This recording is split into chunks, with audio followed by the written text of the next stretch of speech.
First, my current top list of juniper forward gins was a top 3 list.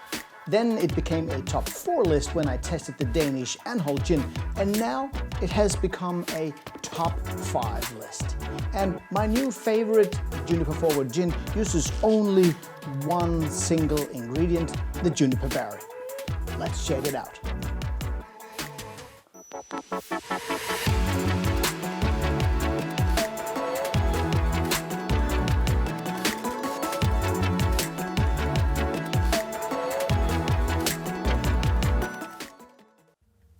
Hi guys, or should I say grüß Gott, and welcome to another episode of High on Gin.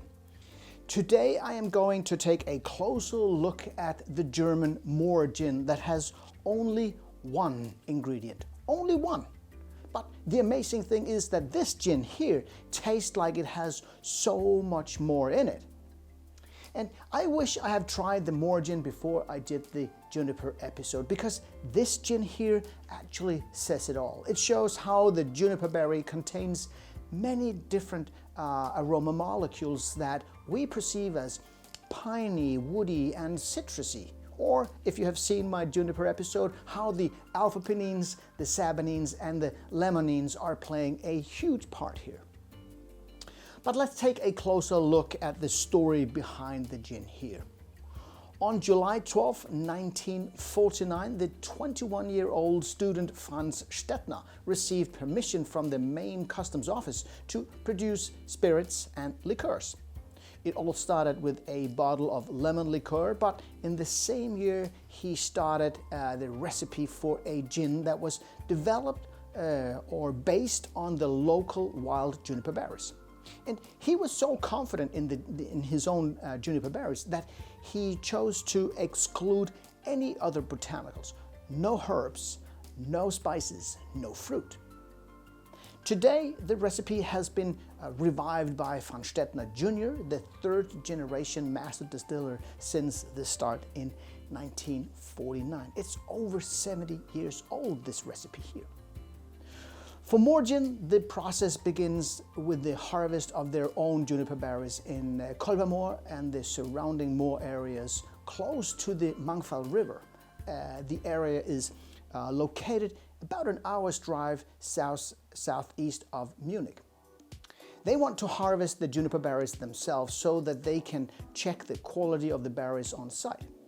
If this little fella here, the one juniper berry, is your only ingredient, you really want to make sure that it is of the highest quality possible.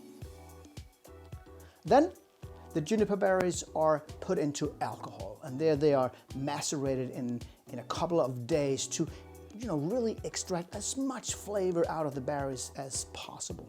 And then it is distilled under vacuum. And distilling under vacuum means that the boiling temperature is brought down. Without vacuum, alcohol boils at 78.3 degrees Celsius, but depending on how much you can reduce the pressure in your distillation apparatus, you can lower the boiling point substantially. And it has a huge impact on the gin, because lowering the temperature means that the larger molecules contained within the solution can be carried over to the distillate without being affected or changed by heat, and again that means that the end results becomes more crisp flavor-wise. More crisp than you would if you were just distilling in the normal way. And it definitely gives this gin a more clearer, lighter citrus feel than you would think when only using a juniper berry as the only ingredient.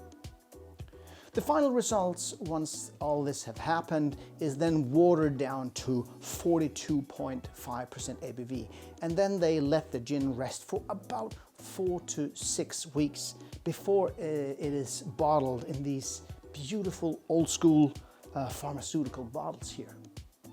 Normally the label would be a paper label, but this one here is a limited Christmas edition, which is done in this beautiful gold metal label.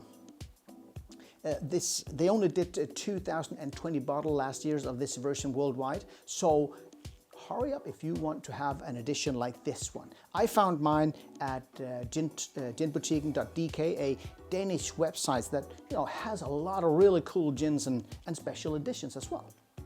So let's taste this gin here. First, let's smell it. You know what? It's quite discreet in the nose. It has these very light, piney, resinous, woody notes. And you can sense this citrus scent and this light touch of alcohol. And when you taste it, oh yeah, wow, a whole different experience. It really, you get this fresh, piney juniper berry taste, and then you have this spiciness that comes rumbling, that tingles your tongue a little bit. You get this light citrus notes, and then you get this dry aftertaste with this herbaceous touch to it. Still tinkling in my mouth. Wow, I love this. I simply cannot convince my brain and my taste buds that this only has juniper berry in it. My previous experience with gin is that you need more than just juniper berry to make a gin interesting.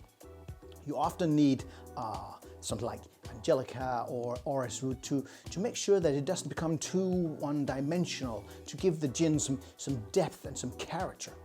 But not here. I find this gin super interesting. It is complex. It's a complex gin. It's a really good classic gin that builds on these piney, earthy, and citrus notes. Wow. And the cool thing about this gin, I think, is that besides tasting amazingly neat, it's also very versatile when it comes to gin and tonic. If you love a classic gin and tonic, go with an Indian tonic, a slice of blood orange, and a sprig of rosemary. If you like your gin and tonic to be a bit sweeter, use this Mediterranean tonic and some fresh thyme. Or if you like your gin and tonic to be more, exotic and spicy, you can easily use the aromatic tonic here and some fresh ginger. Honestly, I love, all three versions. And here's a tip. On the Moorgin's website, they even have a popcorn-infused gin and tonic. I haven't tried it yet, but I bought this cheesecloth that you need to strain the gin that has been macerating in popcorn. I know it sounds really strange, but also very intriguing. I'm just gonna have to try it out. So guys, there you have it. A gin with just one single botanical that really tastes like it has so much more in it.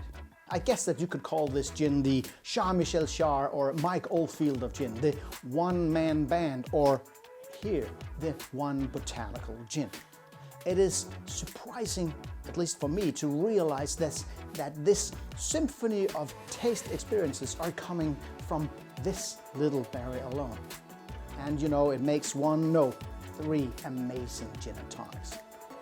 So what can I say? If you love juniper berry, go get this gin here.